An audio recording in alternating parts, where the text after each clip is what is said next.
Boom. Alright, what's up you guys? It's Royce Jacob. Welcome back to the channel. In this video, we are going to be talking about a couple of our favorite metaverse-based cryptocurrencies in a very positive manner. As you all know, the crypto markets have been on an absolute rampage over the past couple of days, and they're really proving themselves in the wake of all of this geopolitical turmoil as the golden asset class.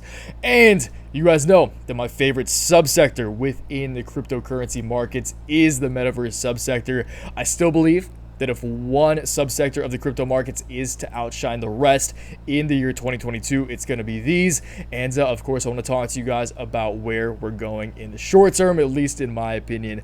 As you all know, the past few weeks, I have been a bit skeptical on the markets. The primary reason for that, I should say the crypto markets I've been skeptical on. The primary reason for that is because they've held such a tight correlation to the equity indices, being the S&P 500 and the NASDAQ. But today, they've proven them wrong. The S&P and NASDAQ were down, the crypto markets are up, and that is the confirmation that I needed personally to flip bullish. So again, always admit you're wrong, you guys. Never be afraid to pivot, and you adapt or you get slapped, okay? So I do want to read this. This is from the intro to the newsletter that I wrote. I covered this in the last video I just posted as well, but I'm going to keep addressing this in different topics of the videos just because I want to address my wrong. And again, you guys, it's fine to be wrong. You just have to make sure that you adapt to the situation at hand and take action within your portfolio that is aligned with your beliefs, okay? So, and if you think small caps are thriving, you should see crypto. Bitcoin up almost 10% at the time of writing, now up 15%. And the king has proven to the skeptics, myself included, that it can in fact break correlation with the equity indices and act as a chaos hedge in times of macro uncertainty. In this scenario, I have no issue in admitting that I was wrong, and I have no issue in flipping bullish. I mean, just been waiting for some sort of confirmation, and in my eyes, this looks to be it. Macro factors are changing faster than ever before, and speculation along with game theory are more relevant than ever. These markets remain uncertain, but there's a bit more certainty in which sectors are gaining strength and which are losing strength. And right now, again, very, very happy to say I'm excited to be excited. I'm happy to be bullish. This is the content I want to make, and I'm just excited about what the month of March holds for the crypto markets, and this will be very telling as to whether or not the rest of the year could potentially hold new all-time highs for some of our favorite names across the sector, okay? So today we are going to be taking a look at Mana and Sand on the charts, talking technicals. I do have some price targets that I want to talk through with you guys and just let you guys know where I think we could potentially go over the month of March. Before that, if you guys want to know exactly how I'm trading Mana, Sand, Render, not covering Render today, I'm saving that for another day. And we also covered that in part 2 of today's newsletter because I did actually pick up a big old bag of Render tokens. So again, if you guys want to know how I'm trading on a daily basis, what my entire portfolio is composed of, how I'm trading Bitcoin miners, how I'm trading Coinbase, how I'm trading other equities like green energy, how I'm trading some metaverse plays actually in the crypto portfolio. One is announcing earnings tomorrow. I'm very excited about that play. So if you guys want that, again, along with one of these newsletters, one of these bad boys in your email inbox every trading day, that's going to be $15 a month or $40 for every 3 months. Truly doing my best to make that worth your hard-earned money. And it's a good way to support the channel if you're interested in doing so. But if not, no worries at all. I appreciate your attention here. And I appreciate it if you subscribe to the channel and join the Waves fam. Let me know in the comments down below what you think, and have you been bagging up on any of the names that we're covering today, okay? And if not, what are you bagging up on? What are you excited about right now? Always love hearing your insight in the comments down below. So, catch you downstairs. Let's get in to some price action. Mana, I will say right off the bat, is looking surprisingly, this is surprising because Mana has always been my fastest horse in the race, but following the past few weeks of price action where Mana has been significantly outperforming Sand, I do think it's going to play a good old ride in Mara, and Sand is due for a little game of catch up here, okay? But I'll explain. We'll jump into Sand after this.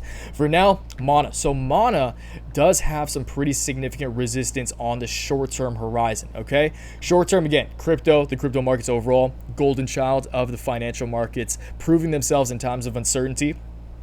And we're really seeing some momentum and optimism come back into the markets. The volume is coming back a little bit. Would like to see more, but volume is beginning to come back. Mana's current volume is at 2.2. This chart, this only recycled about an hour and a half ago, so this is incorrect. But average volume is still at 19 million, which is very impressive for something that's worth like $3. So Mana still seeing pretty good volume. Nothing like we saw back here, of course, but that's to be expected. That's not surprising. Regardless, I like to see what we're seeing in Mana. I do think that this sideways, again, this range trading followed by kind of this base of what looks to be a higher low on this reversal pattern. Again, low, high, higher low, probably move on to a higher high.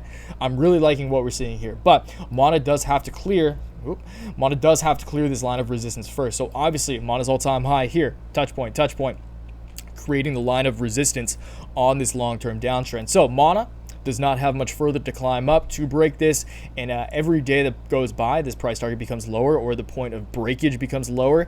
So at this point, I will say that if Mana can see $3.10, that would constitute an official break, and that would mean in my eyes that Mana is very likely to test the previous line of support on the short-term uptrend as new resistance, TA101, and by mid-March, March 15th, in the case that we do retest this again, and it looks pretty organic, just kind of visualizing this in my head, March 15th, that would take us to a $4 Mana. So beautiful gain right there, 30 to 40% price appreciation from current levels.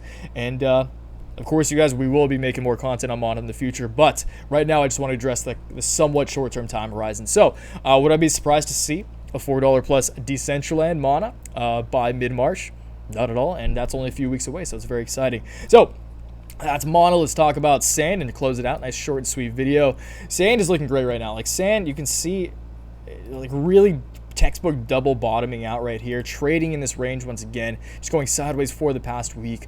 And I just said this in the Bitcoin video. Go watch the Bitcoin miner video I just posted, because a lot of the same principles apply here to hyper growth stocks, or a lot of the same principles that I explained and that I kind of just talked through my thoughts on when it comes to those hyper growth stocks and hyper growth equities are very applicable to smaller cap cryptocurrencies like Mana and Sand. Hey, even like Bitcoin and Ethereum as well. But I don't want to repeat myself too much because I just posted that video, so go check that out. But Sandbox, I like to see that it's trading in a range.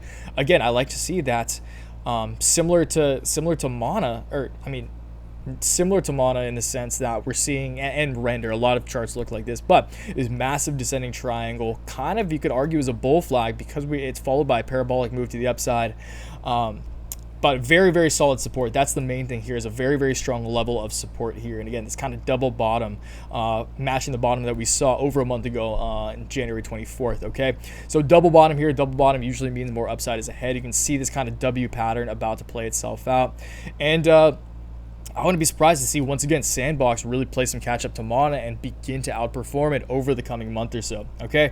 And short term, when it comes to short term resistance, I think Sandbox has a lot more room to bounce, because Sandbox has not yet tested or retested like Mana has this very, very significant line of resistance on this long term downtrend. So this is a very obvious line of resistance, like four very solid touch points here. So touch point all time high at 850, boom, boom, boom. So this is a trend line that every trader on the planet is going to be looking at, and a trend line that will be very significant if broken. So Sandbox, if we can see, and I do think we'll come up at the very least to test this over the coming days, that would take Sand from 320, where we're at the time of recording, to about 375, which in itself is great. But if Sandbox can close at this point, I mean, just conservatively at this point, if Sand can see $4, then that would constitute a very, very significant break of a very significant line of resistance. And hey, maybe we see that second wave rolling in on the horizon, okay? So that's my quick take. Again, you guys subscribe to the channel if you want to follow the journey. Check out the newsletter. Again, those links are going to be down below. You can join the Discord as well if you want to join the Waves fam. A whole lot of good stuff happening in here on a daily basis. So check all that out. Those are going to be in the description box down below. Really means a lot if you guys do. And if not, all good, no worries. Let me know what you're excited about in the crypto markets right now. And again, just feels good to be bullish. So I'll catch you guys downstairs in the comments. And until next time, always remember, take action, make waves.